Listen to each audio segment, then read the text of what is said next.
नमस्कार मंडळी. नमस्कार फॅमिलीज म्हणायला पाहिजे. आता काल आपल्या वर्षामधला सगळ्यातली अंधारी रात्र असते ना, तिला आपण चांगलं नम्रतेने वंदन केलं आणि तिला आपल्या घरी पाठवून दिलं. तर आजचा दिवस आपण नवीन पान उघडलंय चैतन्याकडे जाण्यास, नवीन दिशा आणि नवीन विचार. आणि या दृष्टीने आपले जे असे वक्ते श्री डॉक्टर नितीन पंडित हे अगदी योग्य वेळी आपले इथे आलेले आहे आणि ते आपल्याला वसुधैव कुटुंब म्हणजे काय आणि हे असं त्याची नवीन कल्पना काय आहे हे समजावून सांगणार आहेत. आणि त्याच्याकरता त्यांचा संक्षिप्त बायोडेटा दिलेलाच आहे आणि तो खूप मोठा आहे. पण थोडक्यात सांगायचं म्हणजे त्यांनी 42-43 वर्ष पर्यावरणाच्या आणि संबंधित क्षेत्रात निरनिराळ्या देशामध्ये काम केलं. आता गेली 3 वर्ष ते शास्त्री नदी संगमेश्वर कोकणातल्या तिथे मुक्तपणे वाहणाऱ्या नदीच्या तिथे पर्यावरणासंबंधी आणि ते पर्यावरण राखण्याचं आणि म्हणजे संपादन करण्याचं वाढवण्याचं काम करतायत आणि त्याला तरुणाईला पण त्यांनी त्यामध्ये इन्व्हॉल्व करून घेतलं आहे.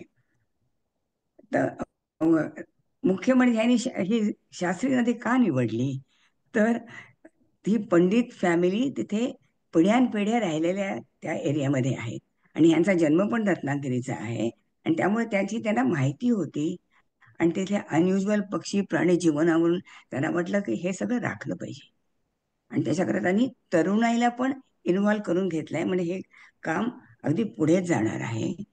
तर ते आता आपण ऐकणार आहोत. त्याच्या आधी आपल्या नेहमीच्या प्रथेप्रमाणे थोडक्यात मेडिटेशन करूया, म्हणजे आपलं शरीर शांत होईल आणि मन पण जरा स्थिर होईल.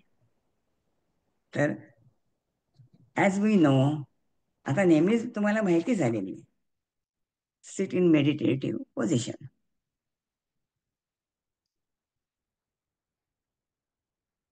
Eyes open or closed, whatever you choose.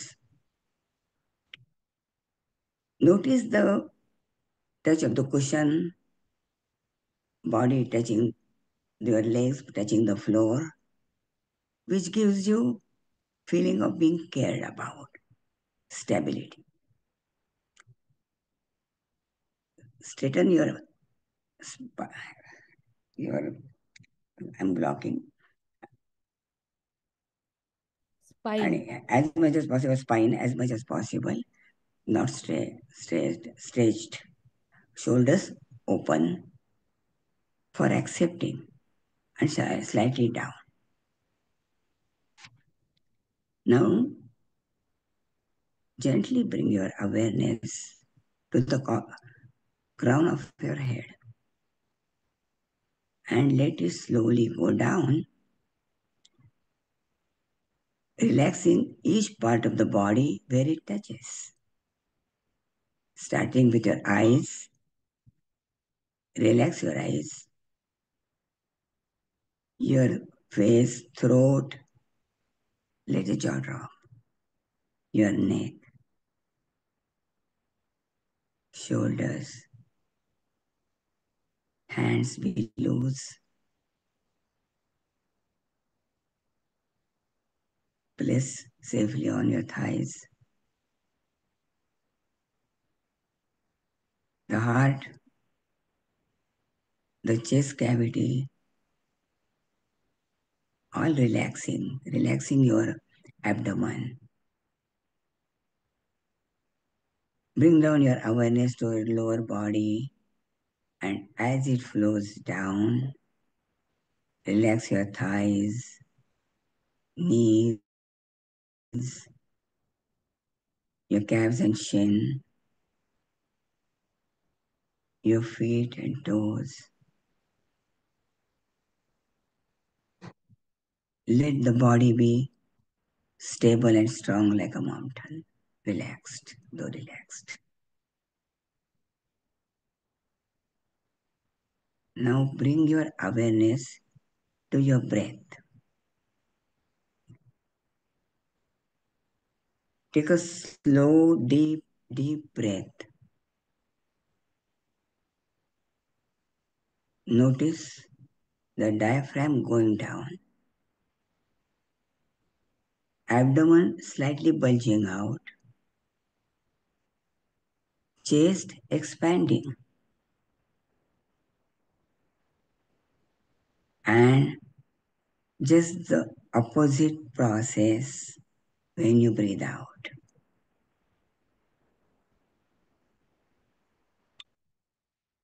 Do that 2-3 times.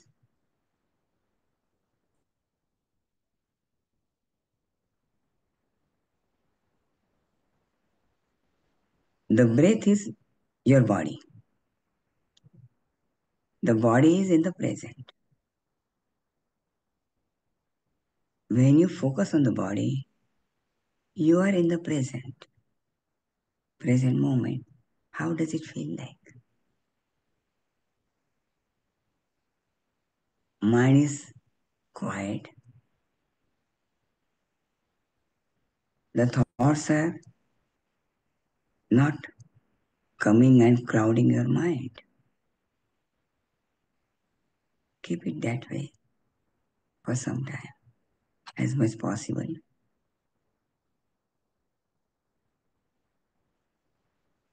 Eventually, thoughts will come. Don't worry about it. Just don't get carried away by them.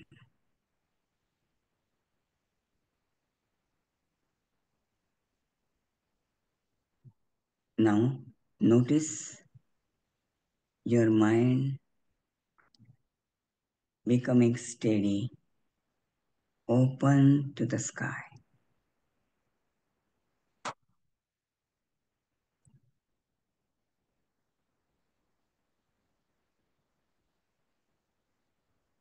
Sense the motivation and curiosity rising your mind to keenly listen and absorb whatever our esteemed speaker is going to tell us. It is intended to help us understand and welcome our extended family that includes all the living organisms. Stay for a minute, and now Nitin Pandit, please take over. Thank you.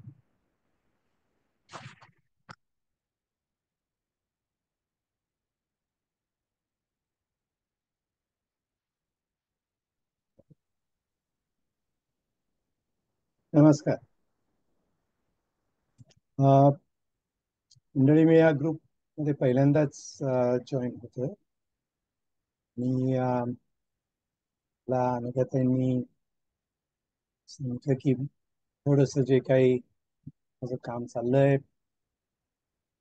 Ratnagiri जिल्ह्यात त्याबद्दल थोडं सांगावं. आणि जेव्हा मागे काही आठवड्यांपूर्वी अशाच काही लोकांबरोबर जेव्हा बोललो होतो तेव्हा ते जे काम चाललंय त्याचं एकंदरीत या जगाशी काय संबंध याबद्दल मी बोलावं असा एक विचार त्यातून निघाला.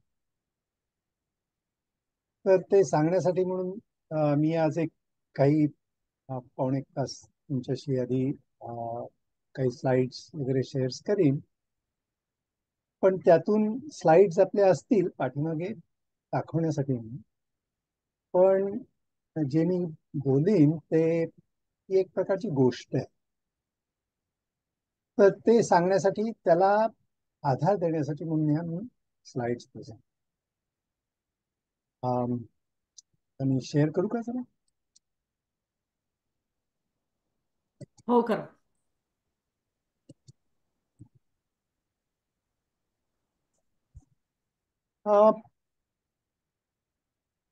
वसुधैव कुटुंबकम आणि त्याचा पर्यावरणाशी संबंध. जसं अनघाताई म्हणाल्या तसं माझी संबंध करिअर, मी बिट्स पिलानीचा ऍक्च्युली इंजिनियर. मी इथे आल्यानंतर 79 मध्ये मी आलो. त्यानंतर ही अशीच एक 40 एक वर्ष या विषयात वेगवेगळ्या दृष्टिकोनातून मी मला काम करायची संधी मिळाली.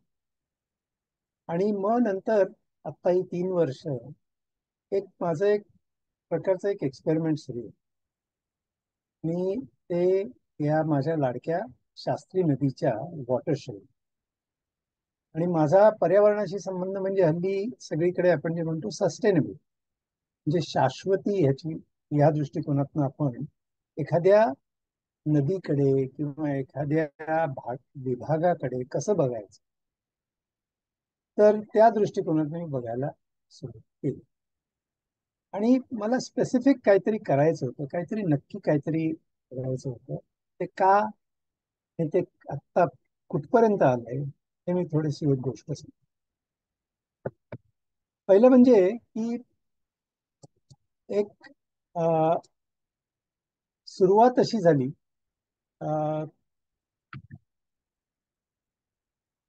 मला दिसते का दुसरी स्लाइड ही? नाही, पहिलीच स्लाइड दिसतीये. ओके.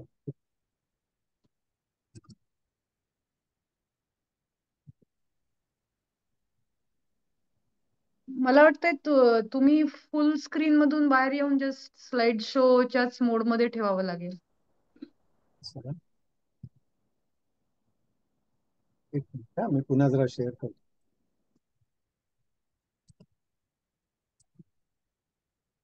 ओके, आता दिसतंय? हो होय. हो या.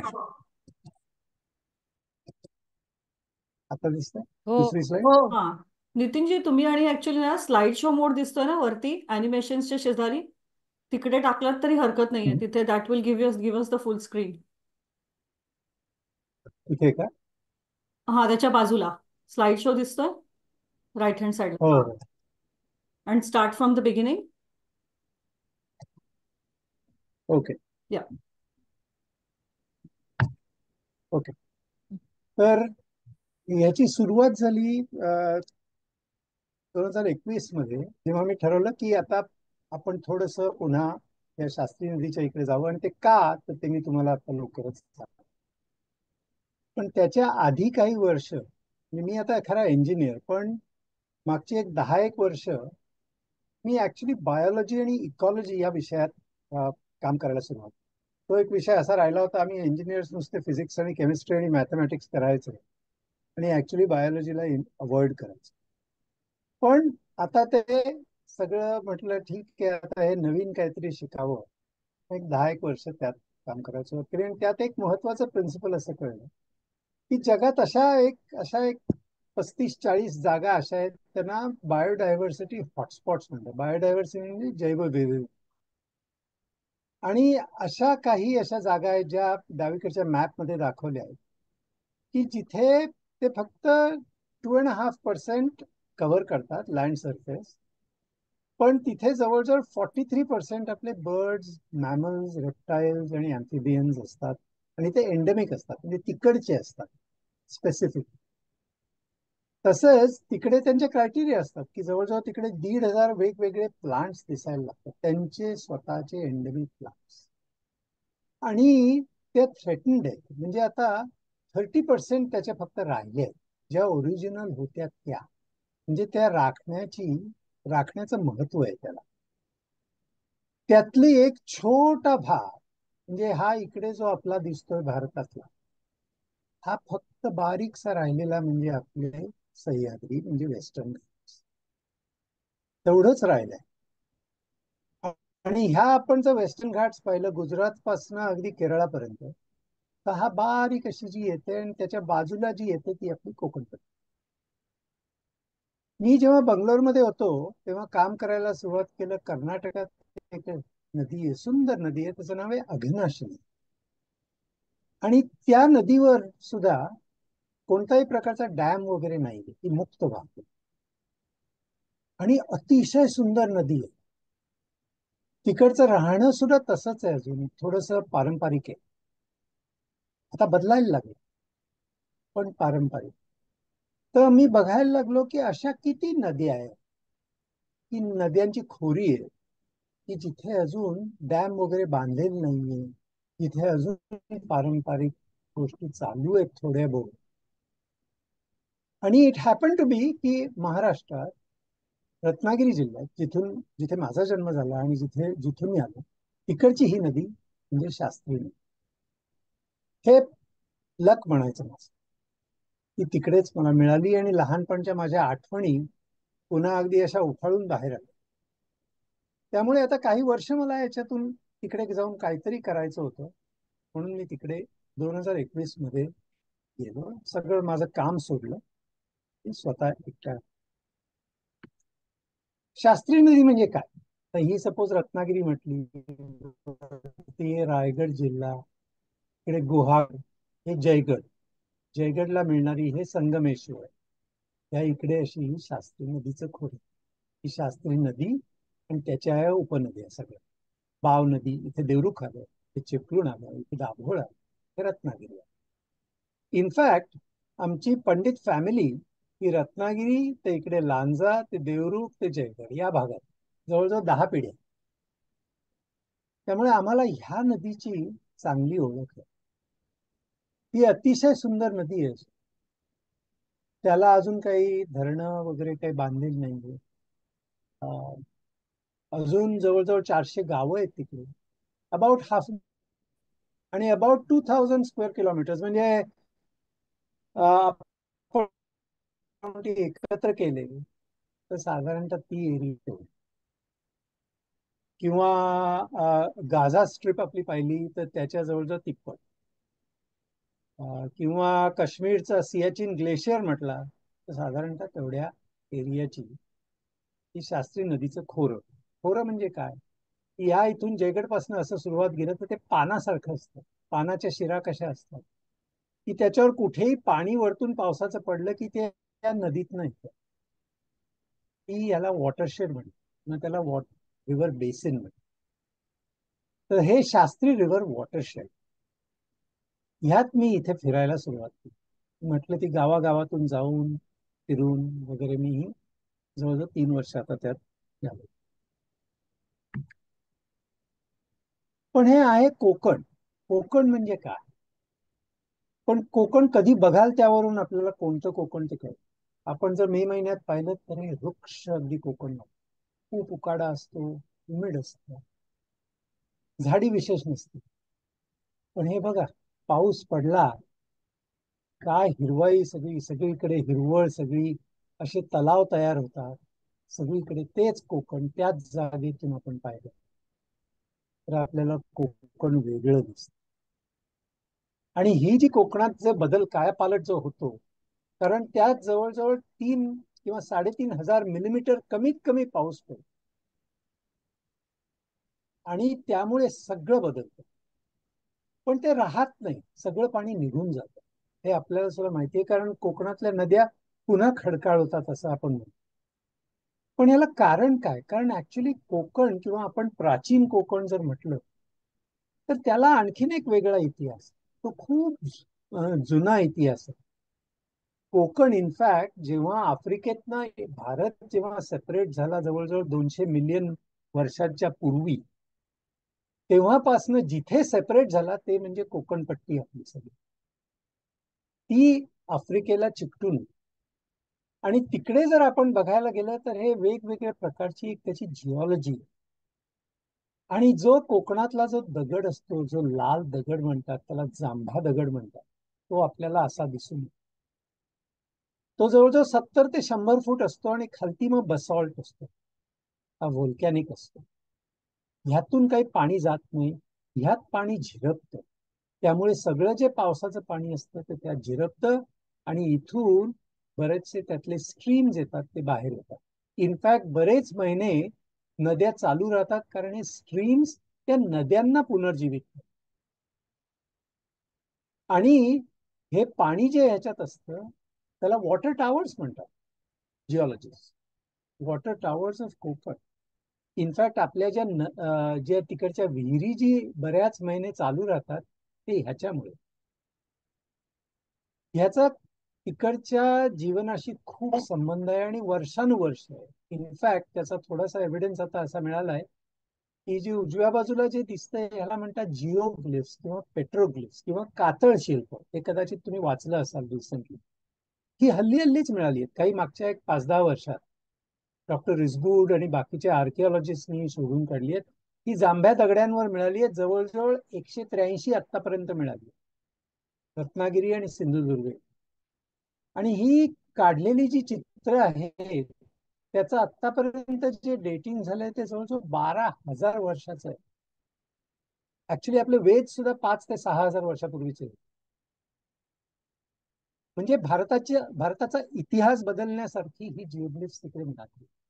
त्यामुळे इकडे हा जो जांभा दगड आहे आणि याला सडे जे म्हणतात, यांना कन्झर्व करणं हे सुद्धा महत्वाचं आहे. पण तिकडचं जे जीवन आहे तिकडे ह्या कॉन्झर्वेशनला, ह्या एन्व्हायरमेंटला आणि ह्याच्यावर आधारित जे जीवनशैली तिकडची आहे त्याला आपण कसं सांभाळून घ्यायचं किंवा पुढे डेव्हलपमेंट त्याची कशी करायची, ह्याच्यात जर आपल्याला जर विचार कसा करता येईल, ह्याच्यापासून माझा थोडासा विचार सुरू झाला माझ्या बॅकग्राऊंड प्रमाणे, पर्यावरणीय बॅकग्राऊंड.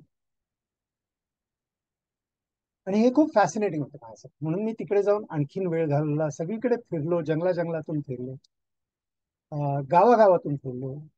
गावातून आता तिकडे आमच्या जुन्या ओळखी होत्या आणि त्यामुळे कोणाच्या तिकडे गावी घरी जाऊन राहणं, भात कुळथाचं पिठलं खाणं, हे ह्यात आनंद. आणि तो का तर त्याला थोडीशी माझी पर्सनल बॅकग्राऊंड हिस्ट्री होती. त्यात काही कॉन्सेप्ट वगैरे असा नव्हता, पण एक पर्सनल कनेक्शन होतं. हा जुना फोटो, हे माझे पणजोबा, हे माझे आजोबा, हे सगळे क्रांतिकारक लोक मंडळी.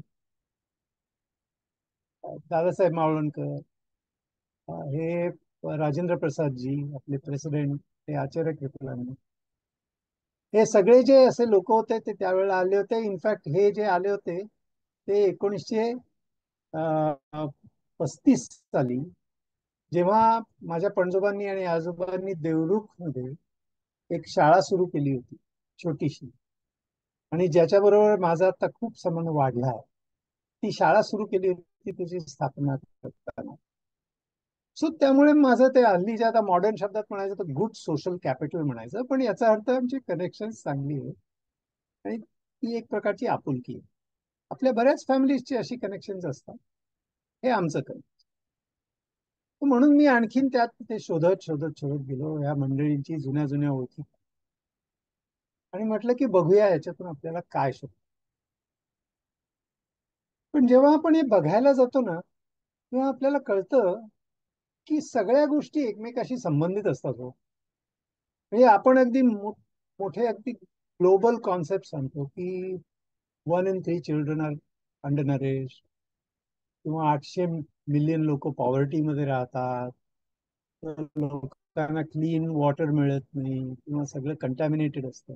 पण त्याचे सगळ्याशी संबंध असतात. कारण काय, तर तिकडे हॅबिटॅट डिग्रेड होते, आपण फूड खातो ते बदलतंय, आपल्या तब्येतीवर काय संबंध आहेत, आपलं एज्युकेशन सिस्टमचा प्रॉब्लेम आहे, क्लायमेटच्या बद्दल मी बोलेनच थोडासा, तिकडे खाणी सगळीकडे असतात.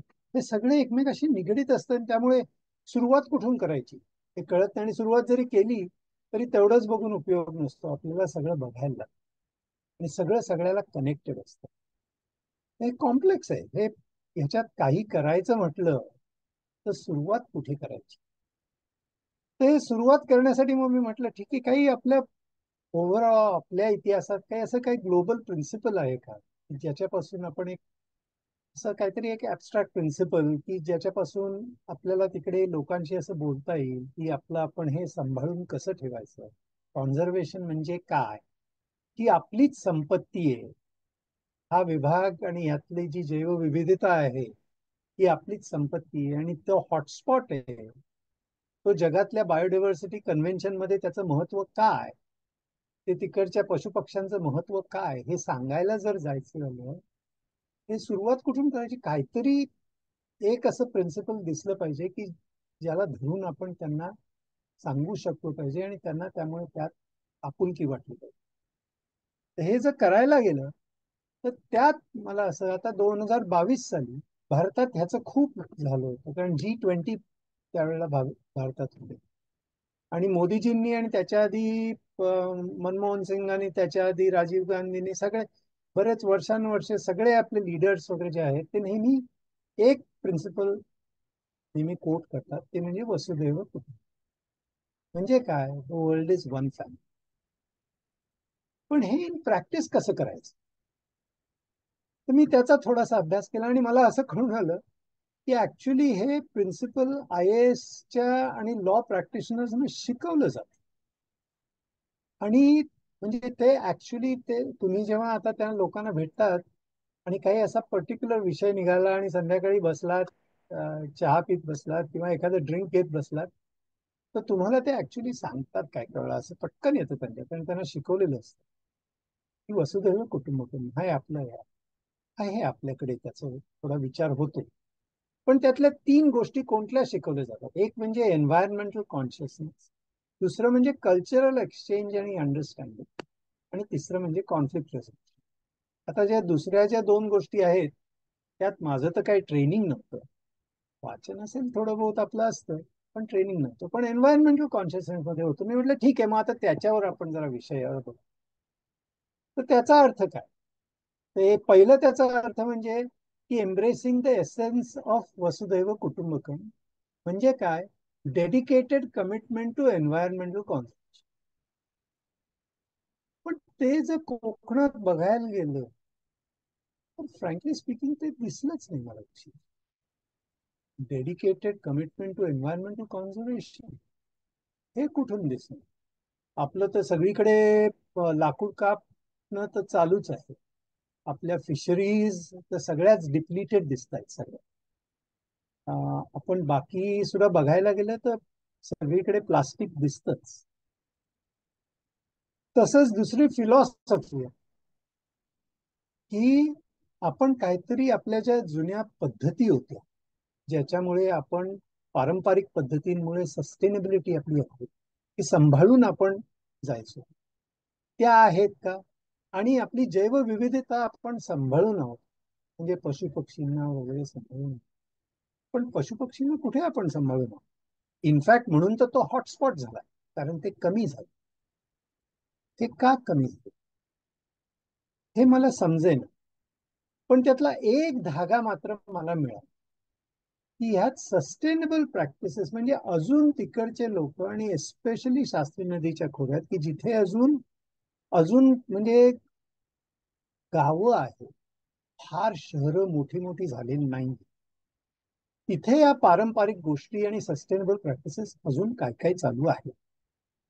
मी म्हटलं ठीक आहे, मग आपण त्याच्यावर जरा फोकस करा, म्हणजे ह्या लोकांची, इकडच्या लोकांची आपल्याला थोडंसं आणखी ह्या बाबतीत बोलता येईल आणि त्याबद्दल काहीतरी करता येईल.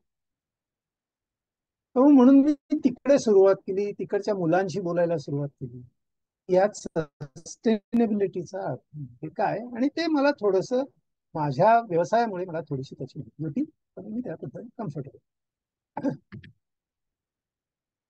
मग म्हटलं ओके, इन प्रॅक्टिस काय करावं, वसुदैव कुटुंबकम हे इन प्रॅक्टिस कसं करावं. तर त्याचा अर्थ वसुदैव म्हणजे कसा येतो, सस्टेनेबिलिटी म्हणजे काय त्याचा अर्थ की meeting the needs of the present without compromising the ability of future generations to meet their own needs. म्हणजे आपण आपल्या मुलांना किंवा नातवंडांना जे काही लागतं त्याचा पुरवठा झाला पाहिजे, आणि ह्याला हात न लावता आपण आपल्या गरजा मिटवून घेणं हे आपण साधारण समजून असतो. आपण आपल्या फॅमिलीची ती काळजी घेतो आणि त्याच्यासाठीच आपण सगळं करत असतो. सो हे एक मला मला वाटलं की ह्या दृष्टिकोनातून काम खूप करायला हवं, आणि त्या बाबतीत मी थोडंसं पुढे आणखीन बोलेन. पण मग बरेच लोक मला सांगायला लागले की नाही नाही, याच्यात फक्त लोकांचा अवेअरनेस वाढवायला हवा, त्यांना फक्त हे सांगायला हवं म्हणजे त्यांना पटेल. मी याचा प्रयत्न केला पण ते कठीण गेलो.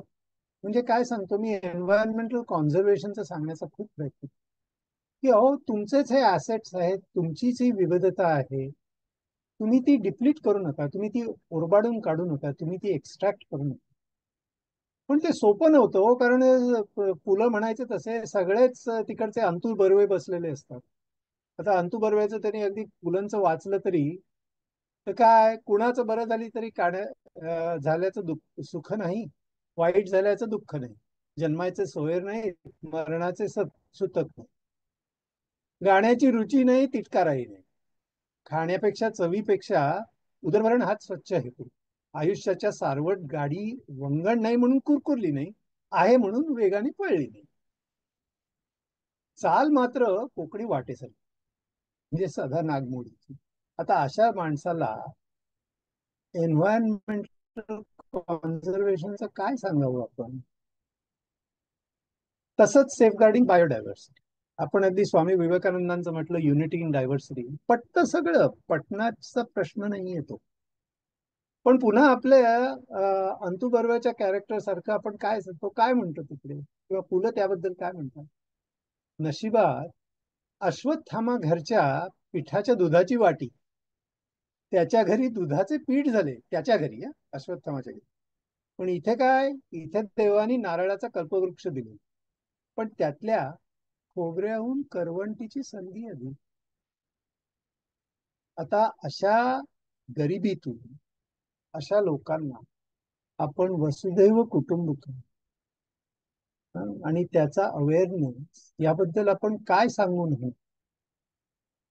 आणि प्रयत्न झाला पण सफल नाही झाला. म्हणून मग मी फोकस म्हटलं की आपण ऍक्च्युअल प्रॅक्टिस मधून फोकस करा, की त्यांना याच्यात ऍक्च्युअली त्यांना एंगेज कसं करायचं लोकांना त्याच्यात.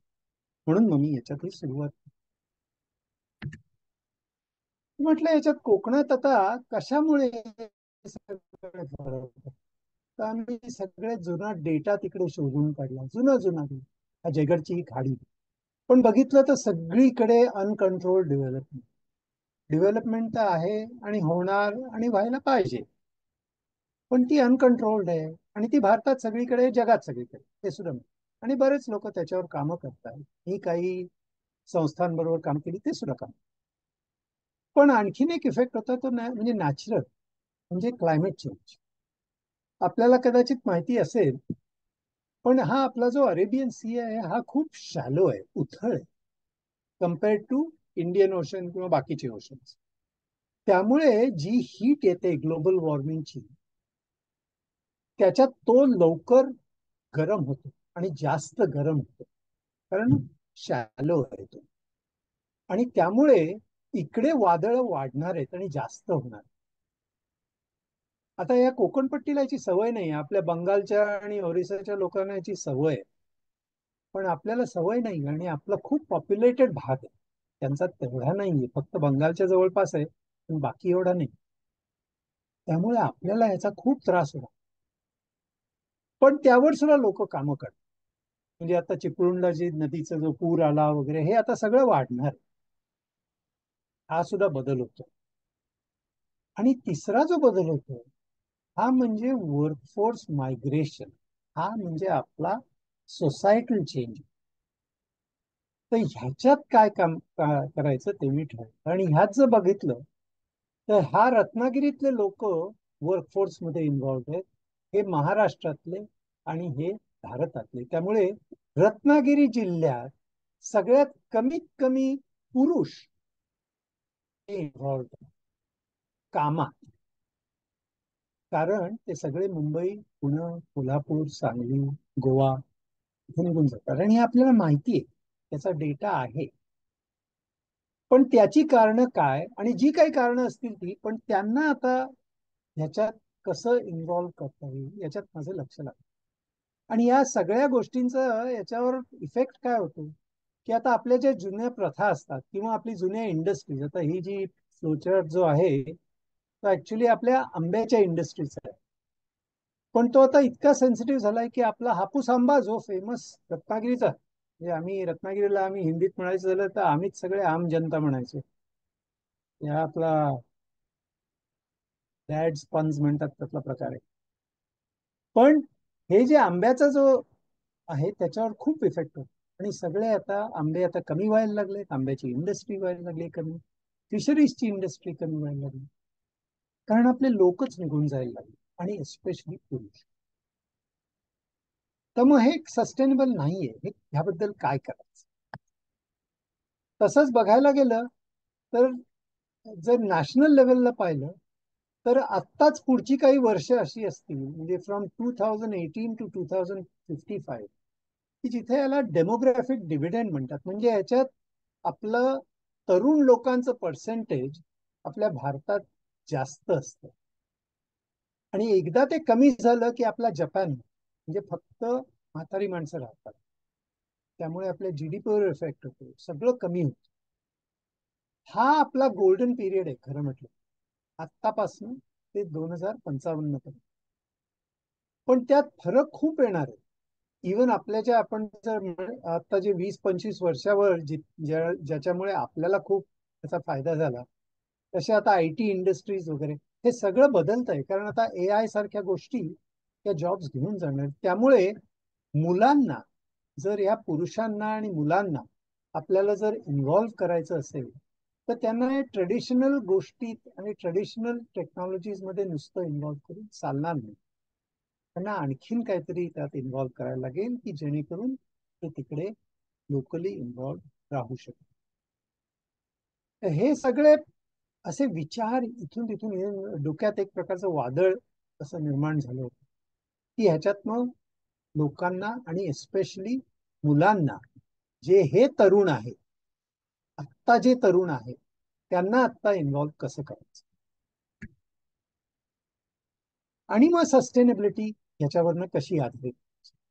तर हे जे लोक आहेत ह्यांना हे आता मग काय करतात, त्याला म्हणतात एक्झिट, म्हणजे चक्क निघून जातात, जे आपण पाहतोच.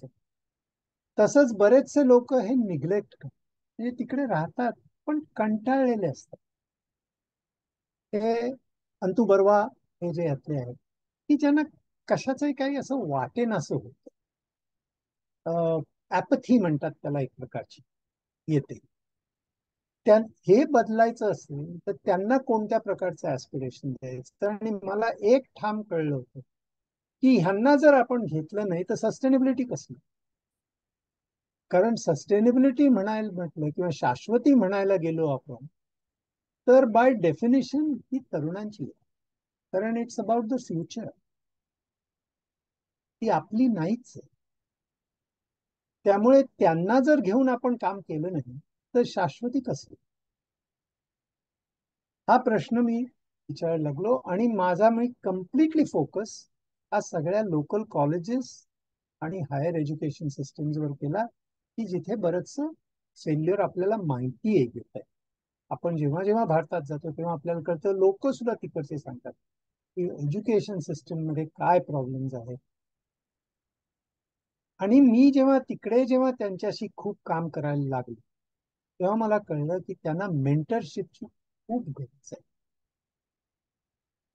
तर म्हणून मग आम्ही एक प्रोग्राम सुरू केला, आणि आधी पहिल्या वर्षी 25 मुलांना आम्ही प्रोजेक्ट दिले, की काय की ह्या पाण्याच्या ह्या नदीच्या खोऱ्यात, शास्त्री नदीच्या खोऱ्यात काहीतरी आम्ही त्यांना प्रोजेक्ट द्यायची. पहिल्या वर्षी आम्ही काय प्रोजेक्ट दिली, की तुम्ही इकडची जी रानभाज्या आणि रानफळं आहात ती कोणती आहेत ती शोधून काढा, आणि त्याच्यावर तुम्ही एक महोत्सव करा. दरवर्षी होतो, मागच्या वर्षी 2,500 लोक आले. ते पहिल्या वर्षी आम्ही सुरू केलं 25 मुलांना. त्यामुळे त्यांना एंगेजिंग विथ द वॉटरशेड हे पहिलं प्रिन्सिपल. दुसरं म्हणजे ही कॉलेजेसची मुलं, म्हणजे त्यांच्यात सगळ्यात कठीण जे लोकल प्रोफेसर्सना त्यांना इन्व्हॉल्व्ह करायचं, हे फार कठीण आहे. कारण ते सुद्धा लोक कंटाळलेले असतात, त्यांना रिप्लेसमेंट मिळत नाही, सॅलरीज मिळत नाही, इकडच्या सारख्या रिसर्च फंडिंग मिळत. तरी काही काही लोक त्यातले असतात की ज्यांना काहीतरी करावं असं वाटतं. त्यांना शोधून काढणं, त्यांना कल्टिवेट करणं, आणि त्यांना एंगेज करून या मुलांना प्रोजेक्ट्स देणं, आणि मग एकत्र हे प्रोजेक्ट इम्प्लिमेंट करणं, हा असा आम्ही एक प्रोग्राम आहे. आणि तो जेव्हा आखला तेव्हा त्याचा एक ओव्हरऑल प्रोग्राम तयार झाला, मेंटरशिप फॉर लीडरशिप. म्हणजे काय केलं, की आम्ही असे सगळे मेंटर्स झालो. आत्ता माझे जवळजवळ 6-7 माझ्यासारखे असे वेडे लोक 6-7 अजून तरी आहेत. ते आम्ही सगळे मेंटर्स. आम्ही सगळे तिकडे जाऊन वेळ घालवतो, प्रोफेसर्सना कल्टिवेट करतो, तिकडे त्यांच्याबरोबर प्रोजेक्ट प्लॅन्स डेव्हलप करतो. ते अगदी डिटेल्ड असतात असे वेगवेगळे. आणि मग त्याच्यातून छोटी छोटी अशी प्रोजेक्ट्स डिफाईन करतो मुलांना, त्या कॉलेजच्या मुलांना, आणि त्यांना त्यांच्या थ्रू आम्ही ती प्रोजेक्ट्स इम्प्लिमेंट. आणि ही जी प्रोजेक्ट इम्प्लिमेंट करतो त्यात मुलं काही शिकतात, काही नाही. एक 100 मुलं असली तशी, जशी आपली क्लासमध्ये 100 मुलांच्यातली एक 5-1% मुलांनाच ए ग्रेड मिळते, तशीच 5-1% मुलं लीडर्स होतात. 95 मुलं जी असतात त्यांना अवेअरनेस होतो. पण ते समजूनच आम्ही गेलो. त्यामुळे ते एक आतून म्हणतात ते की finding the diamond in the rough, म्हणजे त्यातले जे हिरे असतात ते कोणतेही शोधून काढायचे. आणि त्यामुळे आमचा जॉब काय, की आम्ही जेवढा बेस वाढवता येईल, जेवढ्या मुलांना त्या प्रोजेक्ट्स मध्ये घेता येतील तेवढी घ्यायची, मग त्यातले 5% तेवढे वाढत जातील. हा साधा कॉन्सेप्ट, पण तो इम्प्लिमेंट करायला हे करायला. तर पहिल्या वर्षी आम्ही हे टेस्ट केलं. म्हटलं तसं 25 मुलांना आम्ही पाठवले. ऍग्रिकल्चर, बॉटनी आणि जिओग्राफीची मुलं होती. आठले सपरे पित्रे कॉलेजची मुलं. मी एकट्याने सुरुवात केली त्याला. 25 मुलं. दुसऱ्या वर्षी 75 मुलं. त्यांना आम्ही त्यांची इकॉनॉमिक्सची मुलं, त्यांना आम्ही सोशिओ इकॉनॉमिक सर्व्हे करायला दिला. 50 गावातून जाऊन तिकडच्या म्हाताऱ्या आज्यांशी बोलून किंवा त्यांना काय माहिती आहे, त्यांना कोणत्या फळांची माहिती आहे, तिकडे पशुपक्ष्यांचा किती त्रास होतोय, माकडांचा किती त्रास होतोय, गव्यांचा किती त्रास होतोय, हे सगळं सोडून जस्ट बेसिक बाहेर जाऊन सर्वेस करणं, जरा हे करणं. त्यातली पुन्हा 5% मुलं थोडी पुढे आहे. आणि मग 24-25 मध्ये आता ह्या वर्षी मी 200 मुलांना बाहेर. आणि आता थोडा विषय आता थोडा विस्तारला आणि आणखीन लोक त्यात इन्व्हॉल्व्ह झाली. आता एकच कॉलेज नाही, पण आता माने इंजिनिअरिंग झालंय, फिशरीज कॉलेज झालंय, वर्ल्ड कॉन्झर्वेशन ट्रस्ट झाली आहे, IIT मुंबई आता तिकडे आहे. आता आमचे मेंटर ग्रुप सुद्धा वाढले. आणि ह्याच्यातूनच आम्हाला एक नॅशनल एज्युकेशन पॉलिसीचा आता आधार मिळतो. म्हणजे काय, नॅशनल एज्युकेशन पॉलिसी म्हणजे सुरुवात त्याची टिपिकल गव्हर्नमेंटल पॉलिसी सारखं झालंय, की त्याचा उद्देश चांगला आहे, पण त्याचं इम्प्लिमेंटेशन म्हणायला गेलं तर काय विचार नाही. कारण काय कोर्सेस देतील आणि काय नाही, आणि त्याचं मटेरियल नाही, आणि त्या बिचाऱ्या प्रोफेसर्सना काय शिकवायचं माहित नसतं, काय विचार नव्हतं, गोंधळ असतो, सावळा गोंधळ असतो. आम्ही म्हटलं ठीक आहे, मग आम्ही मदत करतो, असं आम्ही त्या प्रोफेसर्सना सांगितलं. ते खुश झाले, कारण त्यांचा आम्ही लोड कमी करायला गेलो आणि त्यांना मदत करायला. म्हणून आम्हाला यावेळेला 200 मुलं, आणि त्यांना आम्ही आता वेगवेगळ्या प्रोजेक्ट्स मध्ये आता पाठवतो. आणि त्यांना वेगवेगळ्या, मग त्यांच्या करिक्युलम मध्ये त्यांचं ग्रेडिंग करणं वगैरे हे सगळं प्रोफेसर्स मग करतात. आणि आम्ही प्रोजेक्ट डिफाईन करायला त्यांना मदत करतो, की जेणेकरून त्यांना इंटरेस्ट लागावा, त्यांना काहीतरी इन्स्पिरेशन मिळावं, त्यांना वाटावं की ह्याच्यात आणखीन पुढे काहीतरी फ्युचर आहे. हे आम्ही मेंटर्स आमच्या अनुभवातनं त्यांना डिफाईन करून देतो. तर आत्ता ही 200 झाली. पुढच्या वर्षी आमचा प्लॅन आहे की आम्ही 500 मुलांना पाठवू. आणि अशी जर दरवर्षी 500 मुलं एका नदीच्या खोऱ्यातनं, फक्त शास्त्री नदीच्या खोऱ्यातनं दरवर्षी जर 500 मुलं प्रोजेक्ट्स मध्ये जर इन्व्हॉल्व्ह झाली, तर दरवर्षी 25 त्यातले पुढाकार घेतील काहीतरी करण्यात. हे खूप झालं, गुड इनफ. आणि त्यावेळेला आता आणखीन खूप इन्स्टिट्यूशन इन्व्हॉल्व्ह झाले. देवरुखच्या मातृमंदिरांबद्दल तुम्ही ऐकलं असेल. पूर्वीची जुनी संस्था आहे, खूप आहे. त्यात महाराष्ट्र फाउंडेशनचं सुद्धा फंडिंग मिळालं होतं.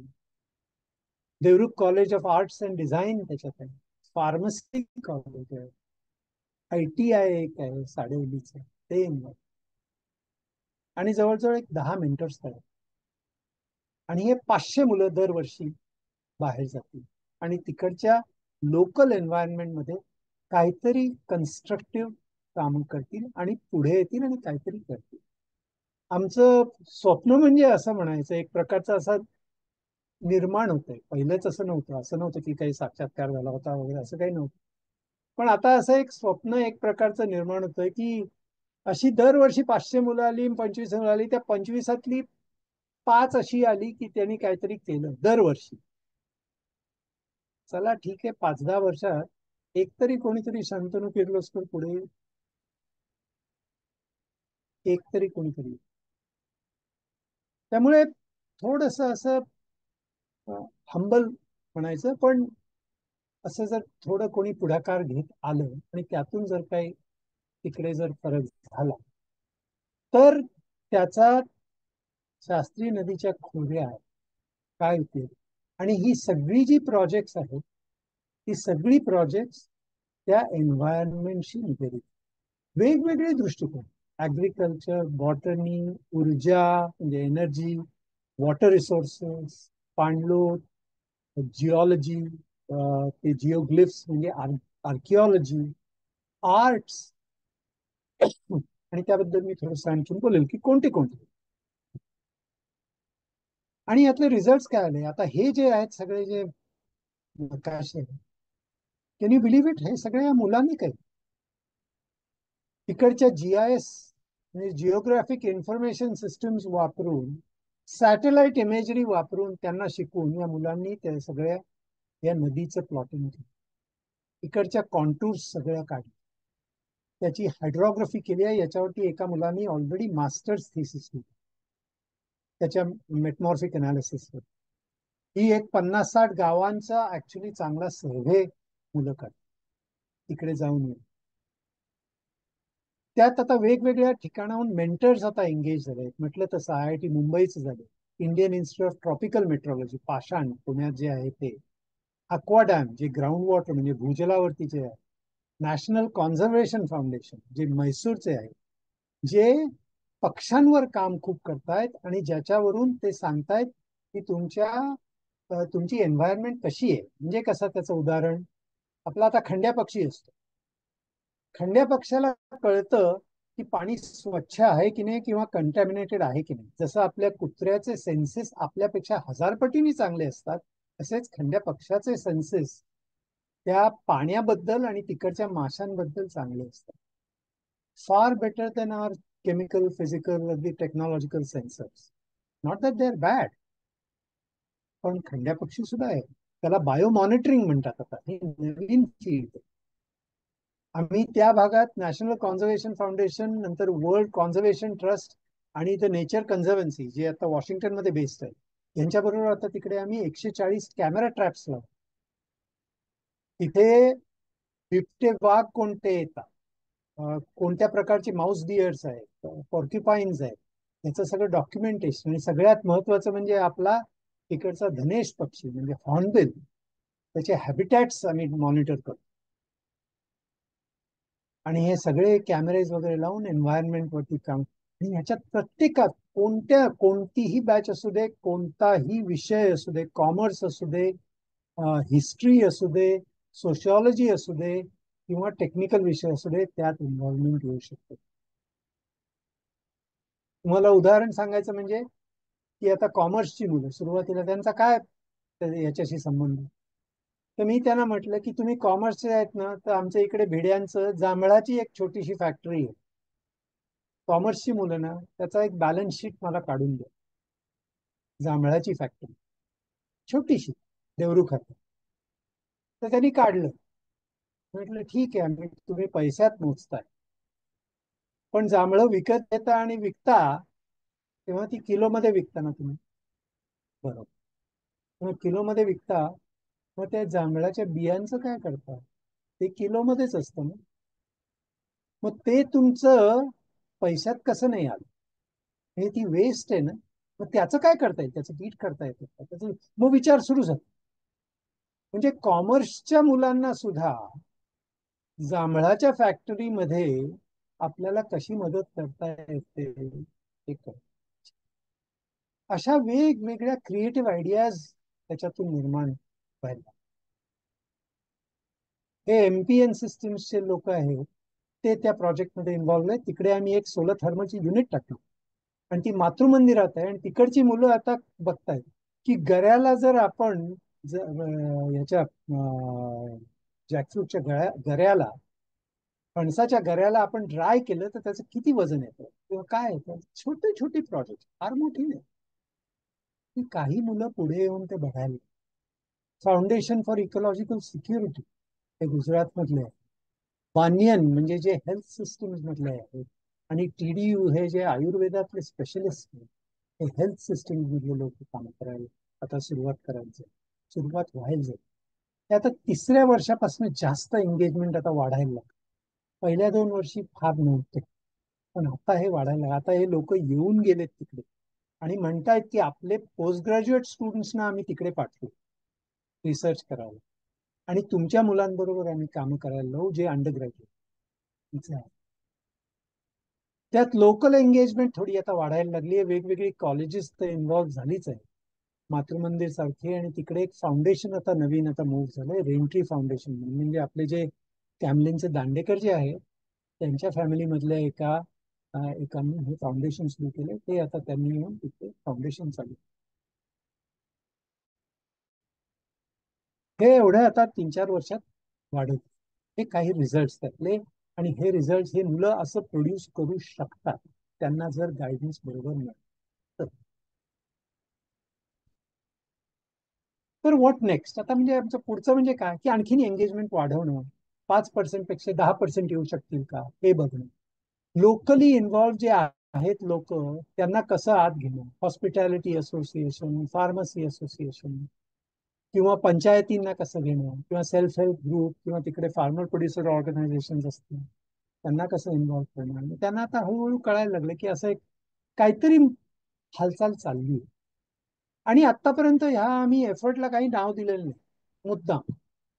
म्हणजे म्हणतात ना आपण putting the cart before the horse, म्हणजे आधी नाव द्यायचं किंवा आधी इन्स्टिट्यूशन तयार करायची हे ह्याच्यात आम्ही पडलेलं नाही. ते जसं त्यातून आत्मसात होईल आणि तिथूनच अंतर्गत होऊन ते मग निर्माण होईल ते करायचं. ती आता वेळ जवळ आली. ते आता काहीतरी तिकडे होईल असं वाटतं, पण ते आपणहून होईल आणि ते लोकली ड्रिव्हन मी सांगून होणारच असेल. आणि ह्या विचाराने आम्ही आता सगळ्या लोकांना म्हणतो, या तुम्ही आता आमच्या बरोबर या, आम्ही तुम्हाला दाखवू काय शास्त्री म्हणजे काय आहे. तर सुंदरच हो, एखादा हॉलिडे करता येईल पटकन अशी छान बघण्यासारखं. अगदी म्हणजे जयगड पासून प्रचितगडापर्यंत जात आहे. इतकं सुंदर आहे तिकडे. सुंदर देवराय आहे, 195 देवराय आहे ते बघता येतात. आता प्रोजेक्ट आयडिया सुद्धा आता खूप आहे. म्हणजे कुठपासनं लोकल फूड्सची जी सुरुवात झाली, बायो मॉनिटरिंगची झाली, photo documentation. Devrukh college of arts and design मधला एक प्रोफेसर आहे, तो फोटोग्राफर आहे. त्यांनी आपल्या मुलांना फोटो डॉक्युमेंटेशन मध्ये केलंय. आणि आत्ताच पुण्यामध्ये 3 दिवसाचं त्यांनी लोकल सीड्सचं एक्झिबिशन केलं. तिकडची लोकल सीड्स कोणती आहेत, पण त्यात ते मुलांनी मदत केली. काही मुलं त्यातली आणखीन शिकून घेत आहेत, त्यांना आता सीड्स मध्ये इंटरेस्ट लागेल. Local seeds. किती प्रकारचे भात आहे, किती प्रकारचे बियाणे आहेत. तुम्हाला माहितीये करवंदांच्या म्हणजे बेरीजच्या आपल्या इथे 83 प्रकारच्या बेरीज आहेत. इकडे सॉइल सेन्सर्स मध्ये कामं झाली आहेत. वेस्ट वॉटर मध्ये IIT ची लोक कामं करतायत. एक्वॉटिक बायोडायव्हर्सिटी मध्ये नेचर कन्झर्वन्सी, जी जगातली सगळ्यात मोठी एन्व्हायरमेंटल ऑर्गनायझेशन इथे वॉशिंग्टन मध्ये आहे, त्याचं दिल्लीमध्ये ऑफिस आहे, ते लोक इन्व्हॉल्व. व्हॅल्यू चेन्स कशा करायच्या, ग्राउंड वॉटर मॅनेजमेंट, हे आत्ता तरी. आणि अजून सुद्धा निघतील हो. त्यात विषयात काही कमी नाही. म्हणून इनफॅक्ट जे आपली स्पेशालिटी असते ती सोडून आणखीन मेंटर्सना आणणं, की ज्यांच्याकडे वेगवेगळे आणखीन एक्सपर्टीज असते, जी आपल्याला मला काही सगळं काय मला आता याबद्दल जर विचारायला गेलं तर हेल्थ केअर मधलं मला एवढी काही माहिती नाही, पण त्यातले आम्ही एक तरी स्पेशलिस्ट तिकडे आणले की जे मेंटर म्हणून तिकडे काम. पण मुलांना मुलांना इन्व्हॉल्व्ह करणं हे सगळं. तर ह्याच्यातून आता त्यामुळे काय झालंय की ह्या आता प्रोजेक्ट आयडियाज तयार होतात. मग आता वाटतं की आता काय म्हणजे हे आपण पुन्हा म्हटलं की हे वसुधैव कुटुंब, म्हणजे ह्याच्यातून आता काय निर्माण होतं. याच्यात वेगवेगळ्या प्रकारचे लोक निघाले. कुटुंब म्हणजे फॅमिली आहे. फॅमिलीज म्हणजे काय साध्या सुध्या असतात, त्यात सुद्धा भांडणं कितीतरी असतात. इनफॅक्ट अगदी अगदी वसुदैव कुटुंब महाभारत आणि रामायण म्हटलं तरी त्या काय फॅमिलीज तशा आयडियल नव्हत्या खरं म्हणाल. आणि नुसतं भारतातच नव्हे तर बाहेरच्या सुद्धा फॅमिलीज म्हणतो आपण, त्या सुद्धा अशा होत्या, त्यात सुद्धा खूप भांडणं होती. पण त्यातूनच त्या विविधतेतून काहीतरी निर्माण होणं ही जैवविविधता. आणि ते कुटुंब, आणि ते कुटुंब म्हणजे काय, तर ते मी आणखीन बाहेर बघायला गेलो तर मी रोम मध्ये गेलो, आणि तुम्ही सुद्धा गेला असाल. सिक्स्टीन चॅपलच्या बाहेर आतमध्ये जाताना एक रफायलचं एक painting, it's called the school of Athens. हे सगळे लोक तिकडे आहेत. हा इथे हेरोडिटस आहे, हा इथे टॉलमी आहे, हा इथे आर्किमिडीज आहे, पायथागरस आहे. हे असे सगळे तिकडचे वेगवेगळे फिलॉसॉफर्स आहेत. ह्यांच्यात सुद्धा खूप भांडणं होती. पण ही एक स्कूल होती, म्हणजे फॅमिली म्हणजे स्कूल, की ज्याच्यातून त्यांचा रेनेसान्स झाला, क्रिएटिव्हिटी झाली, कन्स्ट्रक्टिव्ह क्रिटिसिझम झाला. आणि क्रिटिसिझम अगदी याच्यात सेंटरमध्ये असतो, कॉन्फ्लिक्ट सुद्धा अगदी सेंटरमध्ये असतो. हा सेंटर म्हणजे हा इथे हे चित्र, हा प्लेटो आणि हा त्याचा स्टुडंट अरिस्टॉटल. तुम्ही जर बघितलं तर हा सुंदर नारिंगी असा रोग आहे याचा, आणि हा अतिशय सुंदर निळा आहे. हा कम्प्युटरवरती एवढा चांगला येत. आणि त्या रफायलच्या पेंटिंग मध्ये, आणि याचा हात असा वर दाखवतोय की आपल्या ह्या ग्लोबल प्लॅटॉनिक आयडियाज व्हायला हवे, आपलं जीवन प्लॅटॉनिक असायला हवं, आयडियल्स असायला हवेत आपल्याला, त्याप्रमाणे आपण जगायला हवं. आणि त्याचाच स्टुडंट अरिस्टॉटल, की जो शेवटी याच्याशी भांडला, त्याचा हात असा खाली दाखवतोय. तो म्हणतोय ते सगळं ठीक आहे, पण our feet must be on the ground. पण रियालिटीमध्ये जगायला. ह्यांच्यातली जी डिबेट्स आहे ती फार महत्वाची आहे. त्यामुळे आपण जे बघतो वसुधैव कुटुंबकम, की ह्याच्यात एक ग्लोबल प्रिन्सिपल आहे आणि त्याचं लोकल ऍप्लिकेशन सुद्धा आहे. आणि जेव्हा दोन्ही ह्या गोष्टी एकत्र येतात, ते जे एकत्र लोक आहेत ते एक प्रकारचं, हे एक प्रकारची काय म्हणतात ते, माझ्या मनातला एक प्रकारचा विरंगुळा. आता मंजुषा असेल कदाचित, त्याच्यावरती नेहमी जॉईन होते, तिनेच मला सांगितलं याबद्दल, तुमच्या ग्रुप बद्दल. तर ती म्हणते, अरे तू काय चाललंय तरी काय डोक्यात. पण आपलं ठीक आहे म्हटलं, लिहून काढावं. परवा काही लोकांशी बोललो तेव्हा मग हा विषय निघाला की अरे हे होलिस्टिक अप्रोच आहे.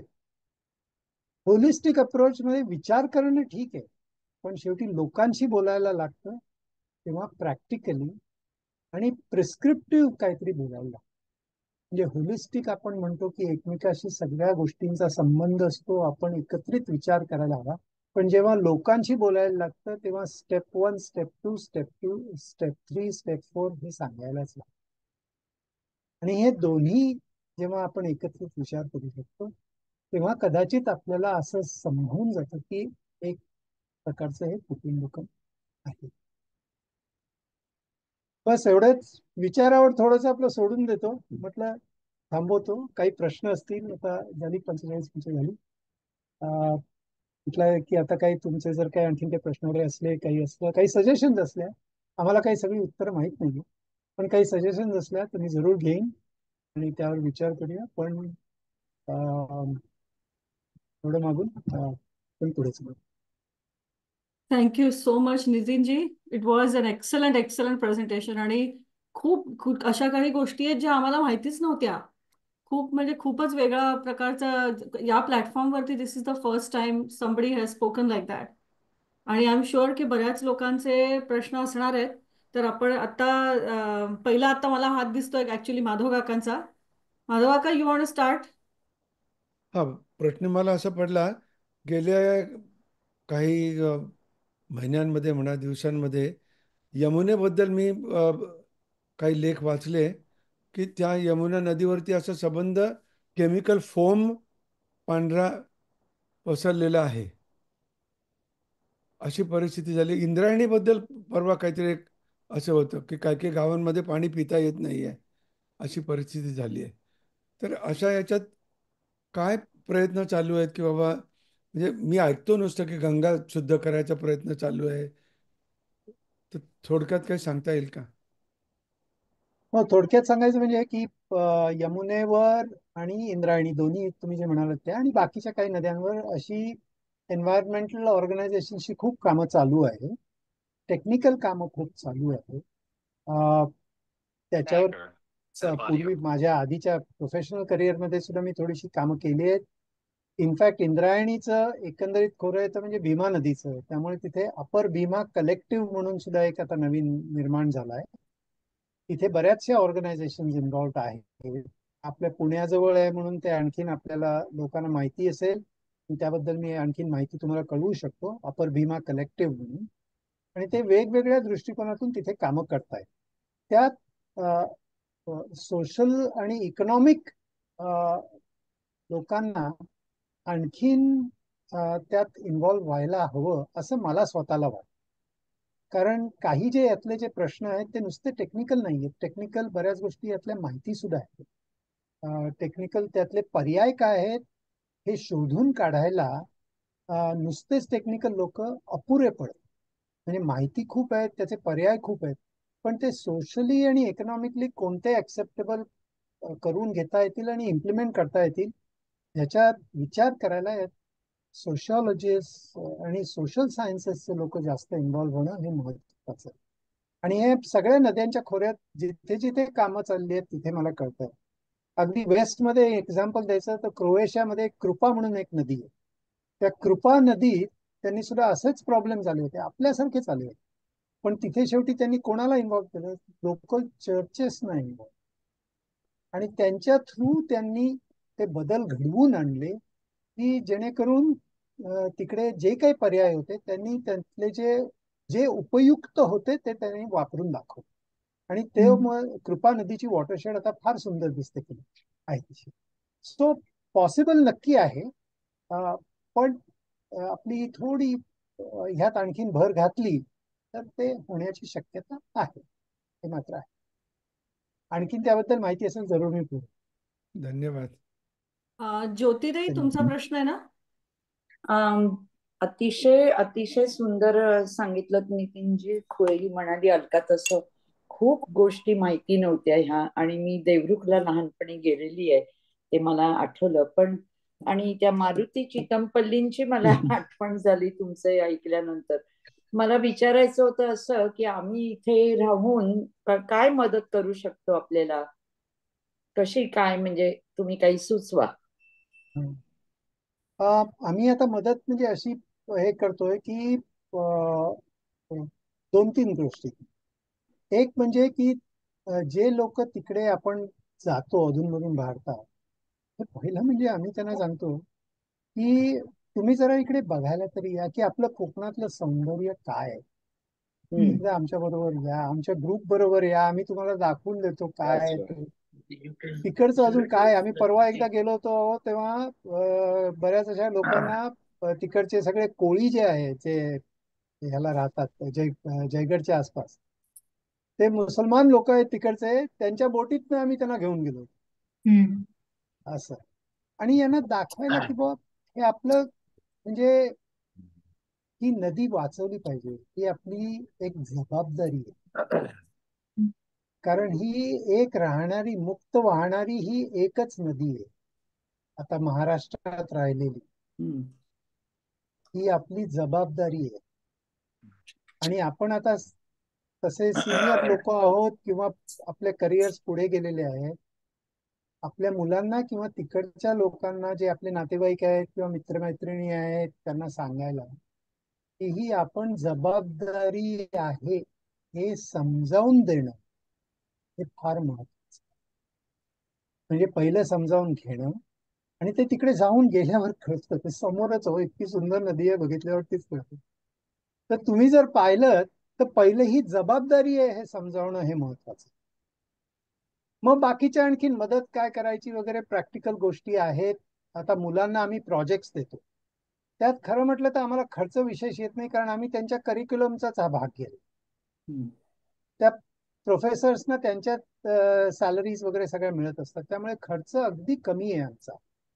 आम्हाला बऱ्याच लोकांना डोक्यात विचार असेल की याला फंडिंगची काय गरज आहे.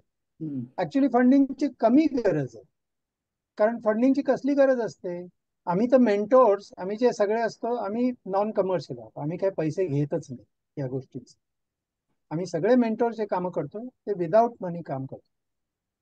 सो फक्त कशाचा खर्च लागतो की तिकडे जाण्याचा. आता एखाद्या वेळेला फंडिंग कशासाठी लागतं की तिकडे आता न्यूट्रिशन अनालिसिस करायचं आहे आपल्या फूड्सचं. आता जे 83 प्रकारच्या बेरीज आहेत आपल्या, प्रत्येकाचं औषधी काहीतरी हे असतं, प्रत्येकाचं न्यूट्रिशनल असतं.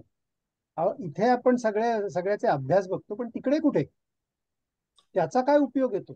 एखाद्या बेरीचं लेप लावला अंगावर तर कसं बरं होतं याच्यावर अभ्यास होतो.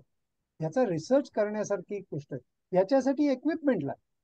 त्या गोष्टींसाठी काय काय वेळेला फंडिंग लागतं. ऍक्च्युअल ऑपरेशनसाठी किंवा लोकांसाठी किंवा हे जे बाकी कन्सल्टिंग म्हणून मॉडेलमध्ये आपण जर करायला गेलो तर ते जमणार नाही. हे वेगळा प्रकार आहे. हा एज्युकेशनल सोशल प्रकार आहे. तर जे फंडिंग लागेल, आणि आतापर्यंत लागलेलं नाहीये, जे लागले ते कमी लागले आणि आम्ही निभावून घेतलंय सगळ्यांनी. पण आता जे काय पुढे आम्ही जसं आता 500 मुलांवर एक्सपॅन्ड करणार आहोत, त्याच्यासाठी जे फंडिंग लागेल ते आम्ही आता वर्कआउट करतोय. त्याची आता रिक्वायरमेंट होतीये, पण ते या इक्विपमेंटसाठी किंवा ह्याच्यासाठी, बाकी कशासाठी नाही. या 2 गोष्टींची आम्हाला मदत जास्त लागणार आहे. पण फंडिंग असू दे हो, शेवटी चांगलं काम असलं ना की फंडिंग देतं. त्यामुळे ते मागण्याच्या मागे सुद्धा मी फार जात नाही. आम्ही काम पहिलं आधी काय करायचं हे बघतोय, आणि त्यात तुमचं काय, तुम्ही म्हणालात ते हातभार देता येईल ते म्हणजे तुम्ही फक्त आपली जबाबदारी आहे हे लोकांना सांगून द्या. हे एवढी माझी विनंती आहे. व्हेरी वेल सेड नितीनजी, व्हेरी वेल सेड. आणि ऍक्च्युली पुढे एक शुभांताई त्यांचा प्रश्न आला होता, आणि त्याच्यानंतर आय थिंक शोभाताई त्यांचाही हात वर आहे, तर आधी शुभाताईंचा विचारते, मग त्या शोभाताईंकडे वळू. तर शुभाताईंनी विचारलंय की एक तर पहिली गोष्ट म्हणजे तुम्हाला इतके प्रेझिंग आलंय त्याच्यावरती वेगवेगळ्या टाईपचं, thanking you for your work. आणि त्यांनी विचारलं की your work is very commendable. The biggest and pressing issue today is the exploitation, whether it is development of resorts, mining, etc. What can be done about it? So exploitation म्हणजे याला एक्स्ट्रॅक्टिव्ह industry जे आपण म्हणतो, किंवा even खरं म्हटलं तर त्याच्याही पेक्षा मोठा शब्द म्हणजे एक्स्ट्रॅक्टिव्ह माइंडसेट. म्हणजे प्रत्येक गोष्टीत आपण ओरबाडून काढून घेणं गोष्टी, हे जे आहे हे सगळीकडेच आहे असं म्हणून उपयोग. आणि त्यामुळे ते आपण गृहीत धरलं पाहिजे. ग्रीड इज कॉमन ना, ग्रीड ही सगळीकडेच आहे. पण त्यात एक महत्वाचं असं की ग्रीड म्हणजे आपण म्हणतात तसं स्वतःच्याच पायावर धोंडा मारून उपयोग नसतो. Greed doesn't mean that. तर ह्याचा पर्यावरणाशी काय संबंध आहे की तुम्हाला या नदीच्या खोऱ्यात काय दिलं, ही तुमची संपत्ती आहे. हा तुमचा म्हणजे अगदी एक अकाउंटिंग किंवा इकॉनॉमिक टर्म्स म्हणायला गेलं की तुमचं हा ऍसेट बेस आहे. तुमच्या बँक अकाउंटमध्ये किंवा 401 मध्ये तुमचा ऍसेट असतो, तो तुम्ही काढून घेणार आणि फुकट देणार आहात का? नाही. तुम्ही वरचे जे पैसे असतात ते खर्च करावे किंवा त्यातून काही मिळवून घ्यावं, काही हरकत नाही. त्यामुळे ही जी डेव्हलपमेंट असते, त्या प्रकारची जी इंडस्ट्री असते, त्यांना आपण प्रोत्साहन कसं घ्यायचं की जेणेकरून ते तिकडून फक्त मायनिंग वगैरे करून घेतात. मायनिंग हा म्हणजे ह्याला उत्तरच नाही. कारण इव्हन आता तो जांभा दगड मी जो म्हटला, तो दगड कापून मुंबईच्या लोकांनी जाऊन तिकडे जाऊन आपापली घरं त्यातून बांधावी, हा मूर्खपणा आहे. आणि तो तिकडच्या लोकांनी स्वतःनी त्याला अलाव करणं म्हणजे स्वतःच्या पायावर धोंडा मारण्यासारखं. ते समजावून देणं की तुम्ही स्वतःचा ऍसेट बेस कमी करताय, हे त्यांना समजावून देणं हे महत्वाचं. म्हणजे त्यातला जो एक्स्ट्रॅक्टिव्ह नेचर असतो तो कमी कर. पण मग ते नुसतं करू नका असं सांगून उपयोग नाही. इनफॅक्ट एन्व्हायरमेंटल इंडस्ट्रीमध्ये मी सुद्धा त्याचा थोडासा क्रिटिक असा आहे की तुम्ही करू नका असं नुसतं सांगू नका, पर्याय काय आहे सांग. त्यामुळे पर्याय काय, तर आता हे नाही करायचं तर त्याच्यातून दुसरं काय मिळू शकेल तुम्हाला, याच्यावर विचार करायला हवा. आणि त्याच्यात जे इन्व्हॉल्ड असतो, आपली जे करिअर्स बनले असतात, आपली एक्सपर्टीज असते, ती आपण त्याला दिली नाही तर मग कशाला द्यायची. असे जर पर्याय शोधून काढायचे असले तर ते शोधून काढून त्या मुलांच्या समोर मांडले तर ती मुलांना काहीतरी त्यात पुढे वाटेल की आपण ह्याच्यात काहीतरी करावं. आणि मग कदाचित हे जे एक्स्ट्रॅक्टिव्ह म्हणतायत शुभाताई, ते कदाचित एक्स्ट्रॅक्टिव्ह त्यांचे जे विचार असतात ते कदाचित कमी होऊन ते दुसरे वेगवेगळे प्रकार करू शकतात. हा त्यातला विचार. सगळंच सफल होईल असं नाही, पण प्रयत्न तो.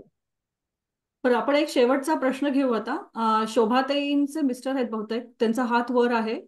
मी अनम्यूट करते तुम्हाला. तुम्ही तुमच्या साईडनी अनम्यूट करा प्लीज. हॅलो. नमस्कार. हॅलो, मी विवेक दाते. नितीन, होय होय. Good to see you after almost 25 years. Yes yes. We नमस्कार. go back in our friendship येस. with Srinivas. Correct correct correct. Yes. Yes yes. आता गुड आता आम्ही कॅलिफोर्नियामध्ये आहोत, तर आपण ट्रिप. पर्सनल लेवलला नंतर बोलू. बरं, जरूर. मी शोभाचा याच्यावरनं त्यांच्याकडे कॉन्टॅक्ट आहे, मी माझा पण कॉन्टॅक्ट देईन आणि विल बरं. Catch up. जरूर.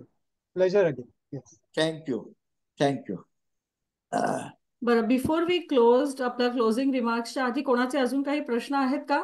अलका, मला पण बोलायचंय. हा, सुनंदा ताई. हा, मावशी बोला. हा, तू मला सांगतेस का दुसऱ्या कोणाला सांगतेस? सुनंदा मावशी आहेत ना? ओके. अलका, मला पण एक कॉमेंट सांगायचे त्यांना. त्यांचं झाल्यावर तुमची हा, करायची. ओके. हा, सुनंदा सुनंदा मावशी ताईंचा तुमचं unmute म्युटेड करायला. आहे. सुनंदा मावशी तुमचं Unmute म्युटेड करा, आहे. सुनंदा ताई. हा, आता ऐकू येत आहे का? हो हो, येत आहे. हा, प्रश्न विचारण्यापेक्षा सगळ्यांच्या वतीने हा सगळ्यांच्याच मनात विचार असेल की इकडच्या बऱ्याच लोकांच्या अशा कल्पना असतात, हे शिकले आणि तिकडे गेले की तिकडचेच होतात, स्वतःच सगळं बघत राहतात, इकडचा काही विचार नाही, आम्ही कसं जगतो वगैरे वगैरे. पण हे ऐकून मला अतिशय मनातून आनंद झाला की ही आमची हुशार माणसं तिकडे जातात, स्वतःचं करिअर बनवतात, एक्सपर्टीज हे आता म्हणले तसं, आणि त्याचा उपयोग आपल्या मातृभूमीसाठी करायचा, जिथे मी जन्माला आलो किंवा माझे पूर्वज जिथे आहेत त्यांच्यासाठी आपला हा काहीही कसली अपेक्षा न करता ते त्यांचा विचार करून त्यांचं कसं तिथल्या आपल्या संपत्तीचं कसा चांगला विनियोग होईल वगैरे वगैरे उत्तम उदात्त असे विचार करून इतरांना त्याच्या सामील करून घेत आहेत. या गोष्टी सगळ्या ह्याच्यातून कळल्या आणि अतिशय आनंद झाला. हे तुमचं कार्य असंच पुढे चालू राहू. आणि काय तुम्ही म्हणालात तसं आम्हाला जसं वाटेल तसं मुलांच्या मनामध्ये हे घालण्याचा आम्ही नक्की प्रयत्न करू, ग्रँड चिल्ड्रनच्या.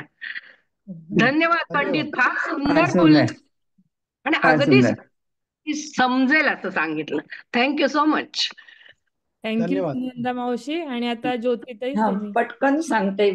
सुनंदा मावशीनी खूपच छान सांगितलं आणि खरंच आमच्या मनातलं. पण तुम्ही म्हणालात तसं मी माझी मुलगी जी इथे जन्मली आणि वाढली, तिला मराठी कळतं, पण आता हे कितपत कळलं असेल माहिती नाही तुमच्या नोट्समुळे. तिला मी सांगितलं की स्वाती तू ये, आणि ती आली होती, ती ऐकत होती. तेव्हा मी नक्की प्रयत्न करीन. तरुण पिढी पण त्याच्याही पलीकडे ती फारच खारीची मदत झाली. पण कधी वाटलं तुम्हाला तर माझा कॉन्टॅक्ट ह्याच्यावरती आहे, तर मला जरूर कळवा. कारण मला तिकडे येणं शक्य नाहीये आता, पण आले तर नक्की येईन. मी देवरुखला गेलेली आहे लहानपणी पण, आणि ती कोकण म्हणजे केव्हा तरी जाते मी नेहमी. भारतात ज्योतिताई गेले की कोकणात फेरी असते, तेव्हा तुमच्या ज्योतिताई तुम्ही यशासाठी.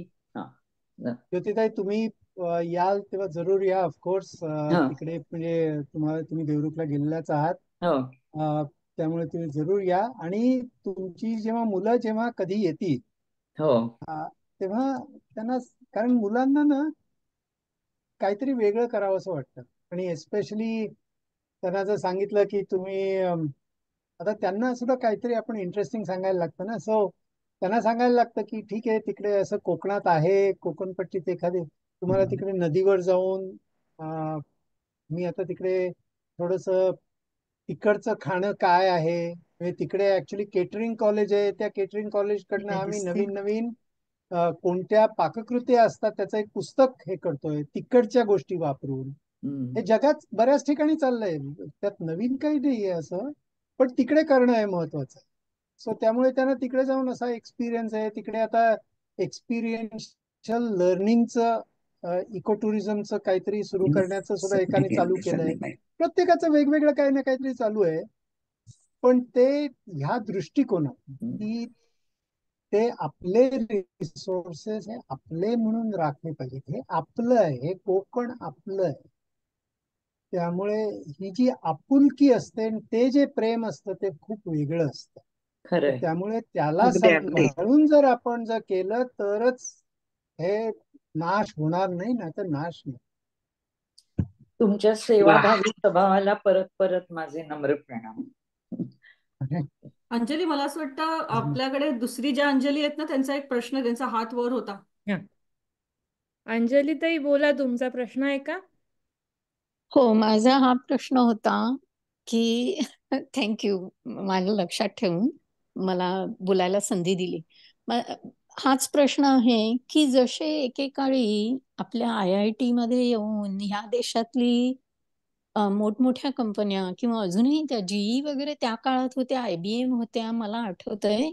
सो ह्या देशातनं येऊन तुम्ही काही त्या आता सुनंदाताईंनी का कोणीतरी सांगितलं, त्यांची मुलं ज्यांना मराठी येतं किंवा मराठी जमेल ऐकलं तर, अशा तुम्ही मुलांना प्रवृत्त करता का ह्या देशामध्ये येऊन कॉलेजेस आणि युनिव्हर्सिटीज मध्ये जाऊन तुम्ही त्यांना चांगले देता का संधी, की म्हणजे त्यांना सुद्धा करावंसं नक्कीच वाटणार? हा विचार खूप छान आहे. म्हणजे मला त्या दृष्टीने जरूर विचारायचं, करायला हवा. कारण सॉरी, कारण एक काळ असा होता की त्यावेळेस तो शब्द पण होता की ब्रेन ड्रेन भारतातून होत होता. आता तो उलट दिशेने प्रवाह चाललाय. तसं काही करता येईल का? हे खूप छान विचार आहे. आणि इनफॅक्ट मगाशी जो प्रश्न आला होता तर त्याला मी दोनच हे सांगितली होती उत्तरं, पण हे तिसरं इथे जरूर करता येण्यासारखं आहे असं मला वाटतंय. तरी ते करायला मला अजून इथे जमलेलं नाहीये. पण या तुमच्यासारख्या ग्रुपमधून जर कोणाची जर अशी जर मदत मिळाली तुमच्या रिजन मध्ये, एखादं कोणी टेक्सासमध्ये असेल, इंडियानामध्ये असेल, कुठे जे असेल, तुमच्या युनिव्हर्सिटीज मध्ये जर कोणी मराठी मुलं असतील, तुमचे मराठी मंडळ असतील, ज्याच्यातून आपण सगळेजण आलो, तर तिकडच्या जर मुलांना ह्याबद्दल जर काही सांगता आलं तर ते जरूर सांगावं आणि मला कळवावं. आणि मग आपण काहीतरी याच्यावर विचार करूया आणि करूया. पण हे अगदी कन्स्ट्रक्टिव्ह तुमची सजेशन आहे आणि त्यावर विचार करून आपल्याला नक्की काहीतरी करता आलं पाहिजे. आणि काही काही असं शास्त्री नदीचं एक आहे, म्हटलं तसं अपर भीमाचं आहे आणखीन एक आहे. विदर्भात काही एक दोन ठिकाणी असं चाललंय. तर अशा वेगवेगळ्या ठिकाणी लोकांना इन्व्हॉल्व जरूर करता येईल आणि करता यावं. ते खूप छान सजेशन आहे तुमची अंजलीताई. आणि तुम्ही ह्यावर आपण जरूर विचार करायला हवा ॲज अ ग्रुप. आणि तुम्हाला कोणालाही याबद्दल जर हे करायचं असेल तर जरूर मला कॉन्टॅक्ट करा आणि मग आपण थोडंसं याच्यावर विचारविनिमय करून आराखडा मांडूया. बरोबर. असं काय? कारण एकेकाळी म्हणजे काही मधल्या एका काळामध्ये ह्या देशामधून एक एक पूर्ण सेमिस्टर सुद्धा परदेशात जाऊन करणारी आहेत. पण बरोबर. आपल्या देशात जाऊन करणारी जी होती विद्यार्थी, त्यांचा दृष्टिकोन माझ्या मते त्या काळात तरी वैज्ञानिक नव्हता, की एक कल्चर शिकणं किंवा भाषा शिकणं ह्या दृष्टीने होता. पण ह्या देशात काही संस्कृत शिकलेली लोक काही बरीच आहेत की जी भारतीय नाही आहेत. भारतीय नसताना सुद्धा ते आपल्या देशात जाऊन शिकून आलेले आहेत. हो. सो आता मी म्हणेन की जगाच्या पाठीवरनं सगळीकडनं असे काही तुम्ही प्रोग्राम केले पाहिजेत की एक पूर्ण सेमिस्टर त्या विद्यार्थ्यांना मिळालं पाहिजे की त्यांच्या नवीन किंवा त्यांची ज्या विषयामध्ये विशेषतः टेक्नॉलॉजी त्याच्यात तुम्हाला काही त्याचा फायदा घेता येईल का, एवढंच मी म्हणू शकते, सुचवू शकते. That's all. आणि तुम्ही छान उत्तम प्रेझेंटेशन दिलं आणि कळकळीने दिलं. छान, ऐकून बरं आणि वाटलं. तुमची सूचना खूपच छान आहे. पण मला याच्यात मदत लागेल, कारण माझं लक्ष त्या नदीच्या खोऱ्यात असतं सारखं, आणि मी तिकडे असतो, आणि मी म्हणतात तसं ऍज अ ब्रिज असं बरोबर एक बरोबर. माझा एक रोल आहे तिकडचा. हा पण त्यात जर तुमच्या काही इकडच्या लोकांकडनं मला इकडे जर मदत मिळाली या मुलांना तिकडे नेण्यासाठी, त्यांच्या सेमेस्टरसाठी वगैरे, खूपच छान कल्पना आहे, सूचना सुंदर आहे. त्यात जरूर मला मदत करा तुम्ही प्लीज, आणि मग आपण त्याच्यावर काहीतरी नक्की करू. पण request you to do that. विनंती आहे माझी, कळकळून विनंती. तुम्ही जी आमच्यापर्यंत माहिती आणली ती महत्वाची आहे.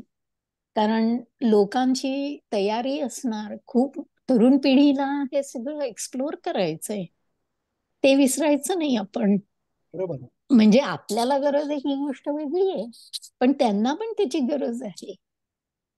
त्यांची गरज काय आहे हे महत्वाचं आहे. बरोबर. मला असं वाटतं अंजली ताई, दॅट्स अ ग्रेट सजेशन. आणि आपण नक्की, तुम्ही नितीनजींचा नंबर आपल्याकडे असेल तर आज त्यांना ऍडही केलं जाईल ग्रुपवरती. तर पुढचे जे क्वेश्चन्स आहेत ते आपण त्या ग्रुपवर घेऊ. अनघाताई, ओव्हर टू यू. आणि अंजली, पुढची पण अनाउन्समेंट तू करशील नंतर. आणि धन्यवाद पुन्हा एकदा. तो आता हा जो आत्ताचा झालेला सेशन आहे तो मी अभिरुचीपर्यंत ऑलरेडी पोहोचवलाय. सो विल सी तिकडनं. ओके. नितीनजी, तुमचे आभार किती मानव एवढे थोडे आहेत. पूर्वी आपण म्हणत होतो ना की ऋषी असे जंगलात वगैरे जाऊन ते करायचे, आणि त्यामुळे इतकं त्यांनी सगळं ज्ञान मिळवलं. तर तुम्हाला अशी पण पदवी द्यायला हरकत नाही की तुम्ही ऋषी करता तसंच त्याला वाहून घेऊन काम करताय. आणि ज्या तऱ्हेने कळकळ आहे ना तुमची, ती तुम्ही आमच्यापर्यंत पोहोचवलीत. अतिशय आभार आहे. फार चांगलं झालं तुम्ही आमच्याकडे येऊन तुमचं प्रेझेंटेशन दिलं. Thank you very much. सगळ्यांच्या वतीने, श्रोत्यांच्या सगळ्यांच्या वतीने तुमचे अत्यंत आभार मानते मनापासून. आणि असंच पुढे राहू दे सदिच्छा. थँक्यू. धन्यवाद. फारच चांगलं झालं. Thank you very much. आणि आता मी थँक्यू नितीनजी. मी पुढल्या रविवारच्या 29 डिसेंबरच्या सेशनची अनाउन्समेंट करते. पुढल्या सेशनचा टॉपिकचं नाव आहे माइंडफुलनेस डिकोडेड.